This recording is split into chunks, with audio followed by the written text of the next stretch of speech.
Olá, pessoal! A nossa aula de hoje vai ser sobre os índices antropométricos que são utilizados para avaliar a distribuição de gordura corporal.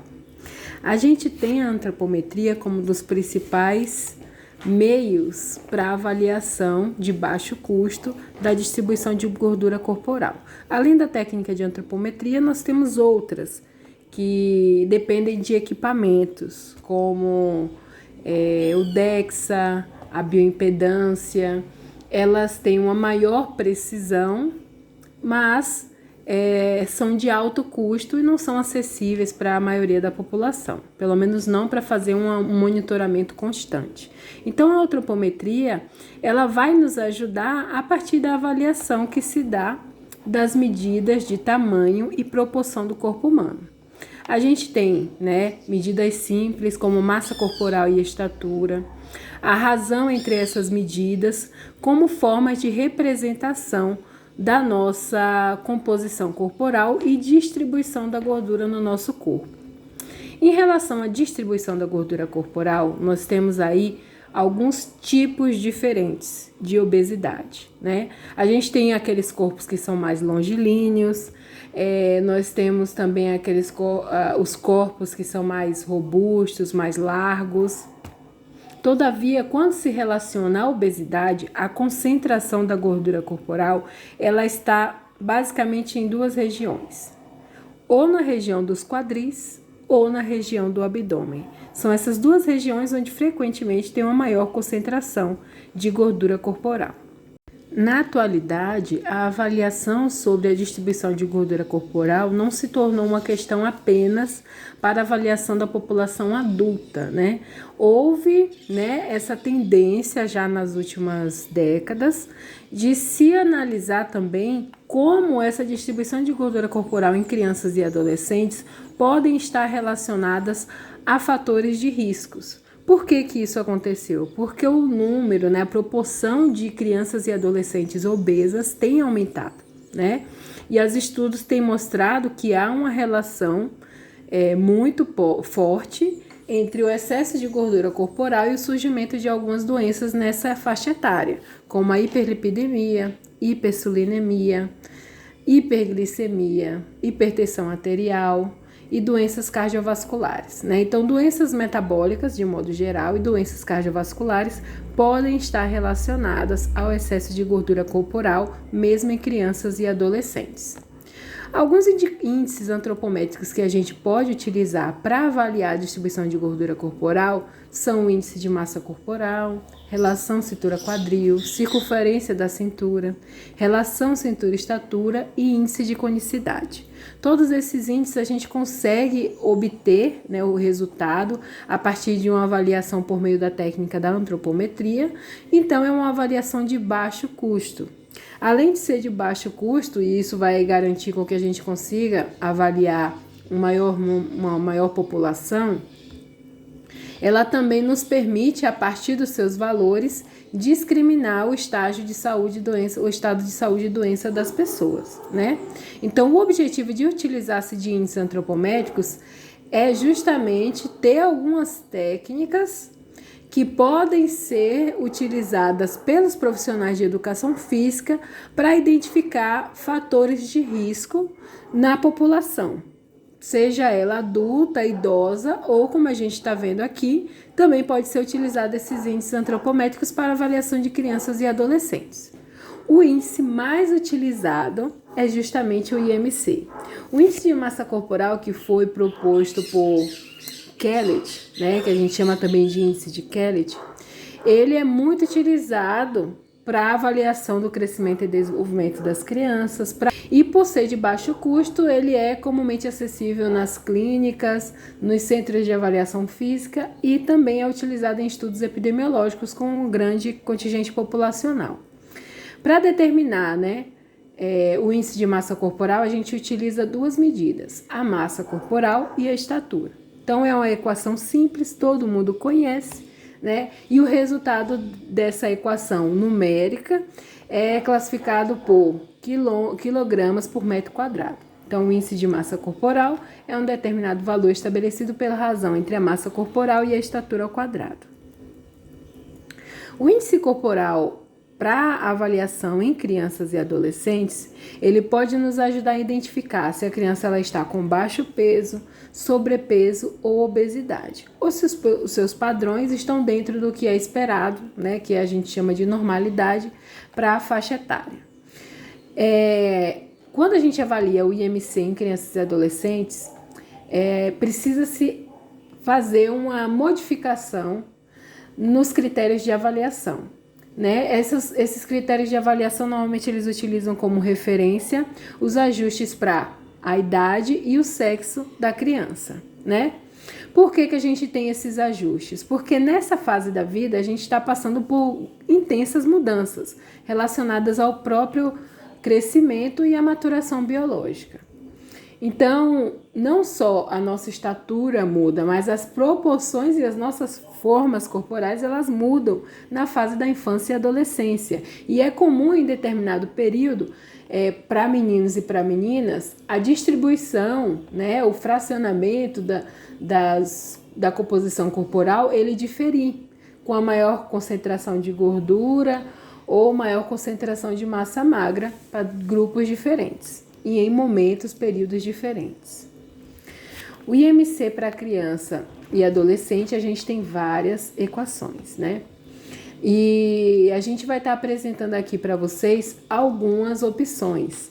Essas opções, elas apresentam referências que podem utilizar um parâmetro para comparar a estatura daquela criança e daquele adolescente com a população em geral, né?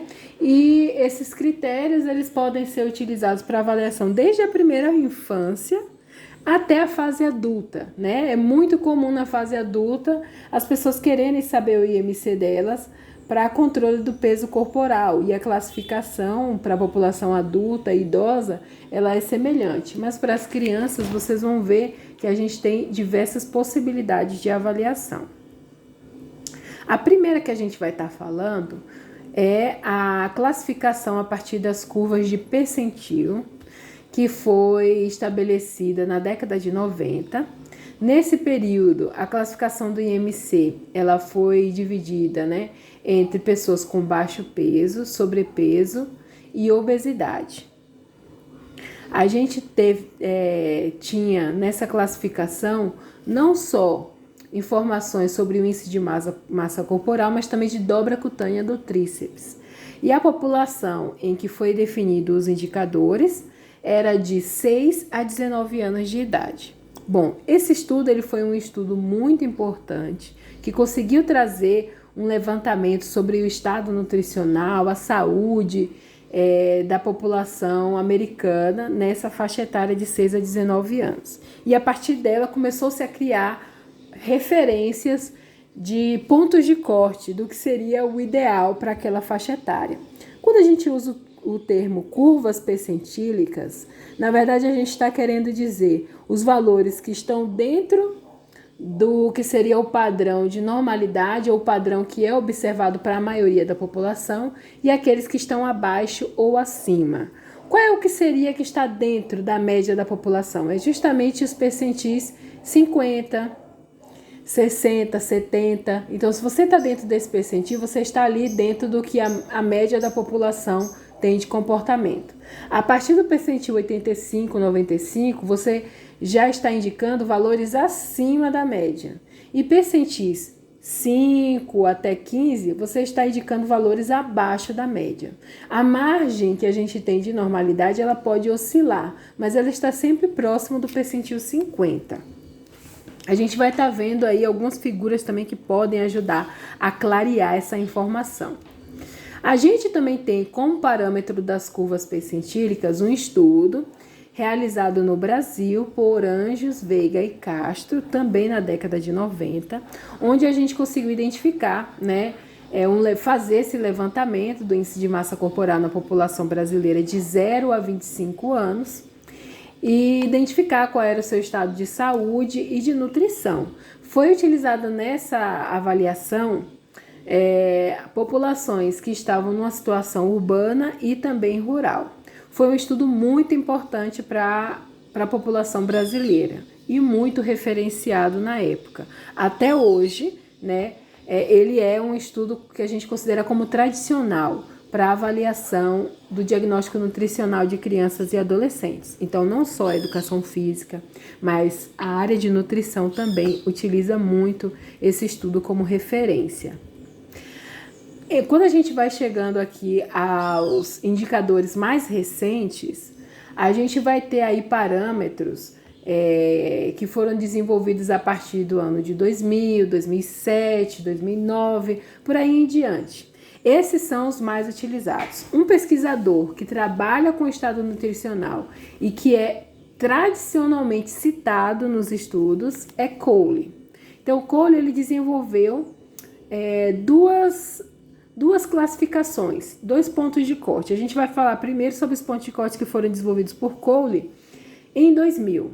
Então, no ano de 2000, ele fez uma pesquisa que foi multicêntrica, então não foi realizada somente nos Estados Unidos, mas também em diversos países, incluindo o Brasil, para avaliar a questão do sobrepeso e obesidade em crianças e adolescentes. E a partir da coleta das informações dessas crianças e adolescentes de 2 a 18 anos, foi estabelecido pontos de cortes. E os pontos de cortes eles eram específicos para o sexo, então tinham pontos de corte que seriam a referência do ideal, né, para meninos e meninas em diferentes idades. Aqui a gente tem a tabela para classificação, né, desses índices de estado nutricional de sobrepeso e obesidade para meninos e meninas em diferentes faixas etárias. Você consegue observar nessa figura que a idade ela está classificada dos 2 até os 18 anos, sendo 2 anos, 2 anos e meio, 3, 3,5 e assim por conseguinte. E para o índice de massa corporal de 25, né, como ponto de corte de onde seria 25, então valores acima dele, até o ponto de corte 30, a gente tem o sobrepeso. E acima do ponto de corte que é estabelecido ali no índice de massa corporal de 30 kg por metro quadrado, a gente tem a obesidade, né? Então, o Cowley, ele identificou aqui ponto de cortes para sobrepeso e obesidade. Os valores que estão abaixo da classificação para o índice de massa corporal de 25 kg por metro quadrado são justamente aqueles de pessoas que estão num padrão de normalidade, ou então que está com seu estado nutricional saudável, certo? Só que aí eu vou passar aqui para a próxima imagem para vocês conseguirem visualizar como classificar um indivíduo a partir dessa tabela. Vamos supor que eu avaliei o peso e a massa corporal e a estatura de uma criança de 9 anos e o resultado deu 22,25 kg por metro quadrado. Como é que eu vou fazer a análise? Bom, se é 9 anos, eu vou utilizar aqui a linha referente a 9 anos. Nesse estudo, foi um estudo com rapazes, com meninos. Dando um exemplo aqui para vocês, né? Então, essa avaliação do IMC foi de um menininho de 9 anos. Então, eu venho aqui para a coluna do sexo masculino e vejo o 25,5, onde ele se encaixaria? Ele é menor do que o valor de referência aqui para sobrepeso, ou ele é maior do que o valor de referência para obesidade, ou ele está entre esses indicadores. Se a gente for ver, para 9 anos, até 19,10 seria o limite para um peso normal. A partir de 19,10 já é indicado um sobrepeso. A partir de 22,77 já não deixa de ser sobrepeso e passa a ser obesidade. Então, 22,77 ou mais indica obesidade. O nosso menino aqui de 9 anos, ele tem 20,25. Então, qual é a classificação dele? A classificação dele é de sobrepeso, porque está entre 19,10 e 22,5. Então, nesse intervalo aqui, o que a gente tem é uma avaliação de sobrepeso. Se fosse acima de 22,17, seria obesidade. Se fosse abaixo de 19,10, seria um estado nutricional saudável. Bom, quando a gente olha essa tabela, parece que vai ser difícil, né? Mas não é. Visualmente, a gente conseguiu ver aqui pelo exemplo que é simples de identificar. A gente faz o cálculo e depois tenta identificar o resultado do nosso cálculo com os parâmetros que já estão pré-estabelecidos para a classificação de sobrepeso e obesidade. Agora a gente tem aqui a nova classificação. Em 2007, o Kohler ele desenvolveu alguns níveis de classificação que estavam relacionados ao baixo peso. Então, a gente teria ali crianças com desnutrição, seja no grau 1, 2 ou 3. E aqui os valores de referência de IMC para a desnutrição 1, 2 ou 3. Então, nessa classificação da tabela 4, referente à desnutrição ou baixo peso, a gente tem aqui os percentis de 16 kg por metro quadrado, que se referia à desnutrição 1, o de 17, que seria desnutrição 2, e o de 18,5, que seria desnutrição 3. Bom, então se as crianças, aqui a gente consegue avaliar meninos e meninas dentro dessa perspectiva. Se eu pegar aqui, por exemplo, uma criança de 12 anos e o IMC dela, é uma menina de 12 anos, e o IMC dela foi 16, a gente vai aqui na classificação das de 12 anos de idade e observa aqui, a partir de 15,62, já não está mais no estágio de desnutrição. Então, ela possivelmente tem um peso normal. Como é que a gente saberia se ela tem um peso normal? A gente pode voltar naquela tabelinha anterior e ver com 12 anos qual seria o peso normal. O peso normal de uma menina de 12 anos seria 21. Então, é uma classificação que indica assim, olha, sua filha ela tem baixo peso, é muito próximo do que seria a zona saudável, então você não precisa se preocupar em relação ao estado nutricional dela, mas observar se ela tem se alimentado bem, regularmente. Então é esse tipo de recomendação, porque o grau de desnutrição 3, ele já está próximo de uma zona que seria a zona saudável, né? Então é uma criança que não é obesa e não é uma criança que está com carências nutricionais. Mas o pai pode prestar atenção para ver se é o biotipo corporal da criança ou se ela tem regularmente se alimentado fora do horário e evitado uma alimentação mais saudável e nutritiva. A gente vai falar agora sobre outros indicadores, né? Em 2002 foi criado um indicador pelo Centro de Controle de Doenças dos Estados Unidos que definiu curvas percentílicas para a população norte-americana de 2 a 20 anos. Essas curvas, elas tinham como referência, né, a classificação de sobrepeso e obesidade, sendo que o sobrepeso é indicado pelo percentil 85 e a obesidade pelo percentil 95. A ilustração que a gente consegue ver sobre a avaliação da CDC é muito parecido com o que a gente vê no cartão de vacina das crianças. O que a gente consegue observar nessa figura? Que existem aqui as curvas, que são esses desenhos, e cada curva ela tem um percentil. O percentil 5 seria o mais baixo, né? Então a criança ela não está acompanhando o crescimento esperado para a idade dela. O percentil 50 seria o ideal. Então a criança que está ali entre o 25 e 75, ela está próximo do ideal. Já a criança que está no 85, ela já está acima do que é esperado para a idade dela. E isso indicaria sobrepeso. E a criança que está acima do 95, ela está muito acima do que é esperado para a idade dela, e isso indicaria obesidade. Então, é uma forma visual de identificar e classificar o índice de massa corporal das crianças, né? E como que a gente consegue fazer isso?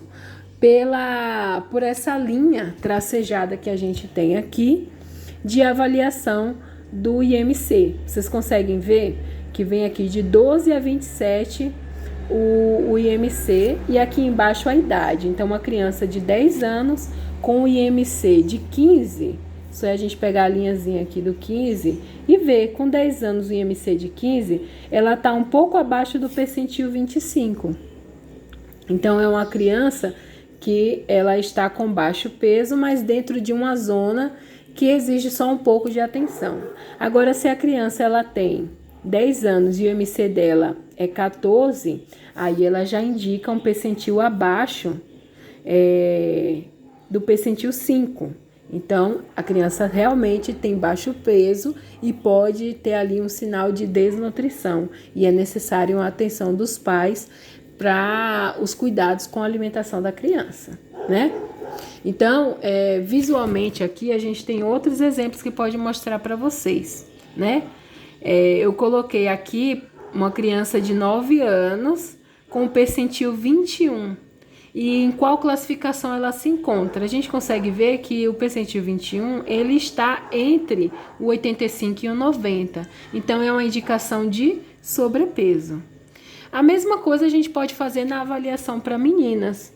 Por exemplo, na avaliação das meninas, um percentil 21 também estaria indicando sobrepeso. Estaria muito próximo da curva do percentil 90. Então, acima de 85 mostra um sobrepeso. Agora nós vamos falar um pouco sobre uma classificação que tem sido muito utilizada no Brasil, que é a classificação desenvolvida por Conde Monteiro, que ele utilizou o mesmo método de Cole, que já era um padrão internacional, para definir os pontos de corte de IMC para as crianças e adolescentes brasileiras de 2 até 10 anos de idade. O índice de Code-Monteiro, ele sugere um sistema de classificação que pode ser utilizado tanto para avaliação em clínicas, como também em pesquisas e levantamentos epidemiológicos. Ele parece ser mais sensível e tem uma maior capacidade de classificar corretamente aquelas crianças que têm excesso de peso ou obesidade. Aqui a gente consegue ver a tabela que mostra os valores, né, de referência para o IMC da classificação de baixo peso, excesso de peso e obesidade nas crianças brasileiras. A visualização da tabela e a interpretação dela é semelhante à de Cole. Então, vamos ver aqui, por exemplo, um menino, e aí a idade está em meses, então 108,5 meses, e o IMC dele foi 20,5. Então, o IMC de 20,5, pela classificação de Cole em meninos, indica excesso de peso corporal, que seria sobrepeso. Se vocês lembrarem, Cole e Conde Monteiro, a avaliação foi a mesma, né? Lembra que lá em cima a gente utilizou como referência um menino e o resultado do IMC de 20,5 deu sobrepeso? Aqui é a mesma coisa. O resultado do IMC de 20,5 deu excesso de peso. Por que deu parecido? Porque a gente tem aí duas classificações que utilizaram o mesmo método. Então, ela é bem sensível para identificar sobrepeso e obesidade, por isso que tem sido muito utilizada no Brasil, né? Por se tratar da população brasileira. A gente tem também a classificação do IMC para adultos.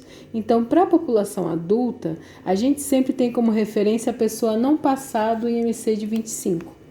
Então, o IMC de 25 já mostra que o adulto ele está com sobrepeso. E o IMC entre 18 e 24,99, ele representa um peso normal. Bem mais fácil do que para crianças, né? Realmente criança dá trabalho, mas na escola o que vocês vão encontrar são crianças e não adultos. Então, por isso que é muito importante mastigar essa questão da avaliação do índice de massa corporal de crianças por meio da curva percentílica e das tabelas com valores de referência e pontos de corte para sobrepeso, obesidade e também a desnutrição. Só que o índice de massa corporal, ele tem algumas limitações, né? Apesar dele saber a massa e correlacionar isso com a estatura, o resultado do IMC, ele não vai conseguir diferenciar uma pessoa que tem uma massa corporal elevada por motivo de maior concentração de tecido adiposo do que aquela pessoa que tem um maior volume de massa magra. Então, o Rimé e o Obelix, do Asterix e Obelix, eles estariam com o mesmo IMC. E aí o IMC 33 diz o quê? Poxa, vocês estão com obesidade. Imagina o Rimé, o que ele vai fazer para perder gordura corporal? Ele não tem, né? Então, por isso que é complicado, às vezes, utilizar o IMC para pessoas que são atletas, são pessoas que têm um maior volume de massa magra por conta da prática de algum esporte, atividade física, né? E aí, pensando nisso, foi desenvolvido o índice de adiposidade corporal. O índice de adiposidade corporal, ele é mais preciso para determinar o sobrepeso. E ele pode nos ajudar a resolver essa questão em relação à diferença de adiposidade corporal para pessoas de um mesmo índice de massa corporal. Aqui a gente tem o cálculo do índice de massa corporal. A gente vê que aparece nesse cálculo o perímetro do quadril como indicador.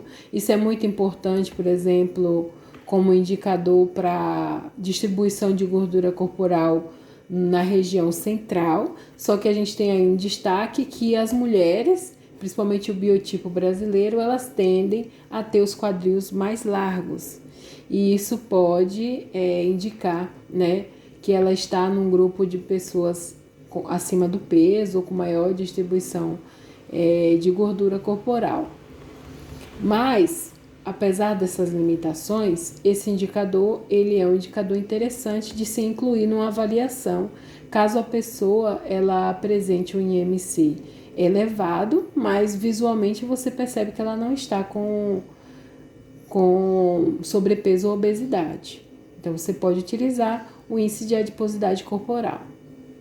O índice de adiposidade corporal ele vai classificar a pessoa entre adiposidade normal, sobrepeso e obesidade, e ele tem uma classificação para a população adulta diferente para mulheres e para homens, né? Um outro indicador que é muito utilizado é a relação cintura-quadril. A relação cintura-quadril, o próprio nome já diz, ele é o cálculo da razão entre essas duas medidas. Então, você precisa apenas identificar os perímetros, o seu perímetro da cintura e do quadril, para avaliar esse resultado. Essa proposta ela foi desenvolvida para adultos, mas já tem alguns estudos que têm tentado validar a relação cintura-quadril para uso em crianças e adolescentes, tá?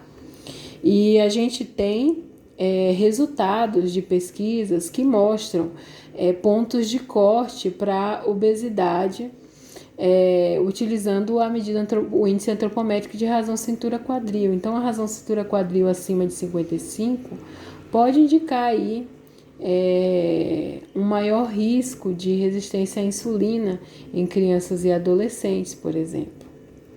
Na população adulta, a gente tem valores que são classificados de acordo com o sexo e com a idade. Então, dependendo da idade, a razão ela pode ser mais próxima de 1, mas quanto mais próximo de 1, maior o risco, seja para homens ou para mulheres.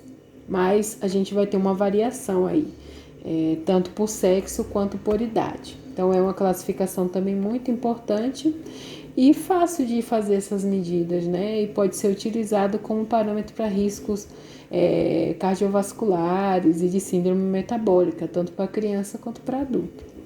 Uma outra medida mais simples é o perímetro da cintura. Então, ele é rápido de fazer, rápido de avaliar, e ele pode se correlacionar com risco de complicações cardiovasculares, né? A gente tem o perímetro da cintura como uma avaliação que pode nos ajudar a avaliar não só a gordura corporal total, mas da região do tronco.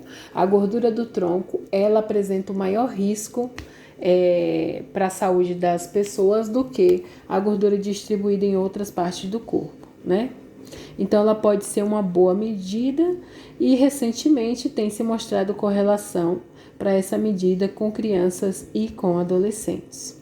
Aqui a gente tem um estudo que correlacionou vários indicadores antropométricos com pressão arterial elevada e a circunferência da cintura entre adolescentes, né, mostrou um ponto de corte de 75,4 centímetros para os meninos e de 82,4 centímetros para as meninas. Além desse indicador, tem vários outros que estão aqui apresentados nesse estudo, o que comprova que essa faixa etária da adolescência, nós já temos aí bons parâmetros de pesquisas que mostram resultados relevantes sobre a relação entre esses índices antropométricos com o risco de doenças metabólicas e cardiovasculares. Foi estimado também para avaliação do perímetro da cintura de crianças os valores percentílicos, né? Então, valores de circunferência da cintura entre o percentil 75 e 90, de acordo com a idade e o sexo das crianças, pode indicar risco de algumas comorbidades. E a gente tem aqui na sequência uma tabela, que vocês já estão ficando bem familiarizados com ela, onde tem a idade, os valores percentílicos separados para meninos e meninas. Então, a gente olharia nessa tabela justamente as colunas do percentil 75 e 90, né? De acordo com a idade e com o sexo, os valores que podem mostrar aí uma atenção e cuidado quanto ao risco de doenças metabólicas. Para adulto, a classificação já é mais fácil. A classificação é feita de acordo com o sexo e indica um baixo risco, um risco aumentado ou um risco aumentado substancialmente de complicações metabólicas a partir da medida de perímetro da cintura. A gente tem aqui também uma outra medida, que é a razão cintura-estatura. Então, tem aumentado o número de estudos utilizando essa medida, não só com adultos, mas também com crianças e adolescentes. E a gente tem um parâmetro de referência aí, o ponto de corte de 0,5, ou seja, a sua cintura não pode ser mais larga do que metade da sua estatura. E alguns indicadores, algumas pesquisas que utilizam essa medida para correlacionar com predição de doenças, alterações lipídicas em crianças e adolescentes. Uma outra medida que a gente pode estar trabalhando é o índice de conicidade. O índice de conicidade, ele também necessita só de medidas antropométricas para ser avaliado e ele pode ajudar a fazer um prognóstico de distribuição de gordura corporal e risco de algumas doenças, né? Ele está baseado na ideia de que o corpo ele tem um formato de um cone e o acúmulo de gordura na região do centro aumentaria esse índice de conicidade. E esse acúmulo na região do tronco transformaria o duplo cone. Vejam aqui na figura, né, a ilustração do aumento da largura da conicidade a partir do momento que se aumenta o perímetro da cintura. Então, esse é o cálculo para avaliação do índice de conicidade. Para vocês que já fizeram os cálculos de erro técnico de medida, agora já está a fichinha, fazer cálculo de raiz e multiplicar por números decimais. Mas o índice de conicidade nada mais é do que a circunferência da cintura dividida pelo valor de 0,109 multiplicado pela raiz do peso corporal dividido pela estatura, né? Para fazer esse cálculo, o mais importante é incluir as informações.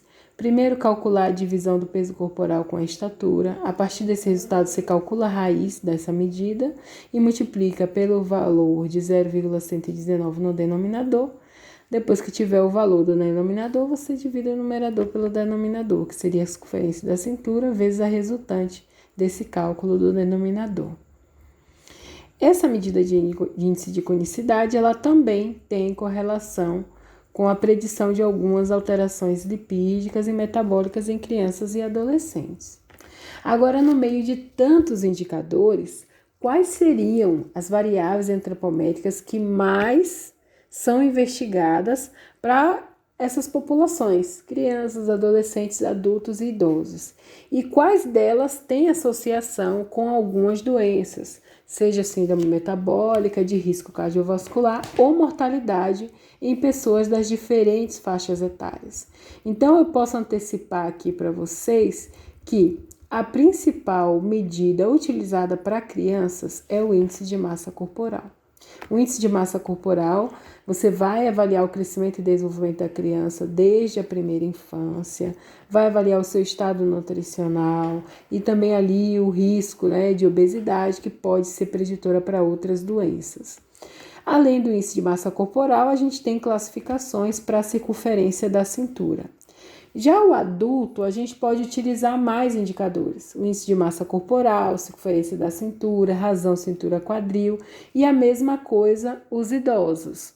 Nessa tabelinha aqui, a gente vê quais os indicadores que estão mais relacionados com determinados desfechos de saúde. Então, o aumento desses indicadores estariam relacionados a um aumento de risco de algumas doenças. E para todas as faixas etárias, o IMC ele tem se mostrado um indicador importante. Se a gente fosse colocar um segundo lugar no ranking, seria a circunferência da cintura. E posteriormente a razão cintura-quadril, e aí os novos índices que a gente tem, como índice de conicidade, adiposidade corporal, razão cintura e estatura.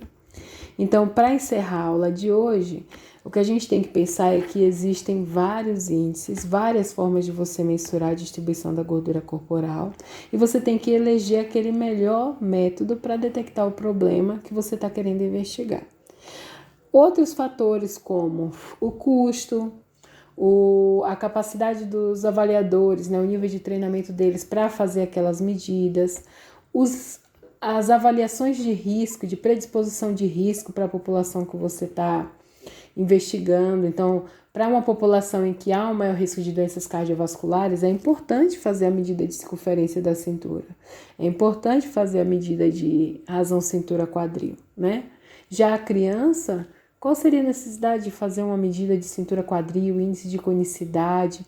A gente já consegue fazer essa classificação para as crianças só com a circunferência da cintura e o próprio IMC, Então, para escolher esses índices, o importante é você ver a população que você está investigando, se esse índice é apropriado para aquela população e se é válido para o que você está querendo avaliar. Bom, essa é a nossa aula de hoje e nos encontramos aí no próximo conteúdo, que será proporcionalidade corporal.